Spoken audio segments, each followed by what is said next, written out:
Olá, somos Fabrício e Thiago Felipe da Felipe Advocacia e Consultoria Jurídica em mais um Direito em um Minuto. Estamos gravando do carro a caminho de uma audiência e vamos falar hoje sobre os planos corporativos de telefonia móvel. Pessoal, o negócio é o seguinte: hoje está na moda o plano corporativo.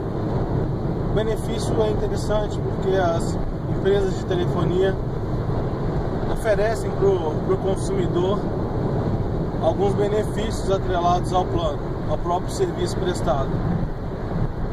Geralmente você contrata esse plano corporativo, recebe como benefício aí alguns celulares em comodato, em regime de comodato, e aí você tem a facilidade de comunicar numa empresa entre os funcionários, sócios, ou na sua família, né, na unidade familiar entre os membros, de uma forma mais barata. Então é interessante o plano corporativo. O nosso protesto aqui é contra a forma como os contratos vêm sendo praticados, em violação expressa ao direito do consumidor. O que disciplina a matéria, entre outras coisas, além do Código de Defesa do Consumidor, é a Resolução Anatel 632 de 2014. Eu vou pedir para o Fabrício ler alguns artigos, mas principalmente sobre o contrato de permanência. Quando a empresa de telefonia te fornece celulares e benefícios, ela, em contraprestação, ela faz com que você assine um contrato acessório de permanência. Quer dizer, você terá que ficar vinculado a ela por um período. Isso é legal? É legal que isso exista. A questão é, por qual período? Quanto tempo você tem que ficar vinculado a essa empresa? Então o Fabrício vai ler aqui o artigo 59 da Resolução 632 de 2014 da Anatel. O artigo diz o seguinte: o prazo de permanência para o consumidor corporativo é de livre negociação, devendo ser garantido a ele a possibilidade de contratação no prazo previsto no parágrafo 1º do artigo 57. O parágrafo 1º do artigo 57, ele estabelece que o prazo deverá ser de no máximo 12 meses para o consumidor, para os planos normais, que não são corporativos. Então quer dizer, para planos corporativos, apesar de ser livre o prazo de estipulação, a pessoa tem o direito de optar pelo prazo máximo de 12 meses. Só que quando ela vai contratar, ninguém avisa para ela que ela tem esse direito de escolher 12 meses. E geralmente as empresas de telefonia colocam 24 meses nesses contratos.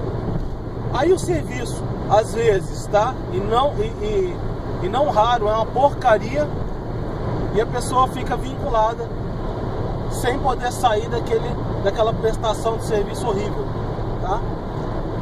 Mas a gente traz um alerta: nem tudo está acabado, né? Se acontecer isso com você, primeira coisa, você tem que se ater ao que diz o artigo 58 da mesma resolução que o Fabrício vai ler pra gente. Rescindido o contrato de prestação de serviço antes do final do prazo de permanência, a prestadora pode exigir o valor da multa estipulada no contrato de permanência, a qual deve ser proporcional ao valor do benefício e ao tempo restante para o término do prazo de permanência. Parágrafo único diz: é vedada a cobrança prevista no caput na hipótese de rescisão em contrato em razão de descumprimento de obrigação contratual ou legal por parte da prestadora, cabendo a ela o ônus da prova de não procedência do alegado pelo consumidor.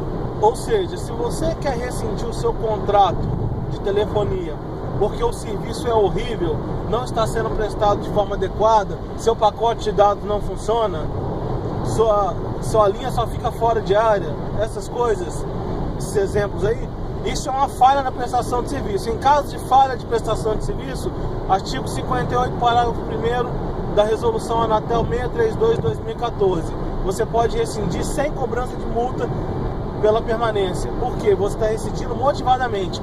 E o ônus da prova, de provar o contrário, não é seu. O ônus da prova é invertido. É da empresa que contratou com você, que ela prove o contrário, tá?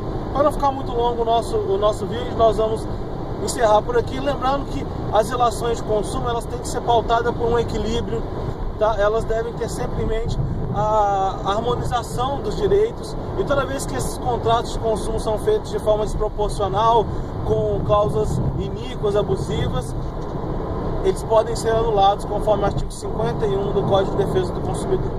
Grande abraço, nós estamos à disposição para mais esclarecimentos. Até a próxima.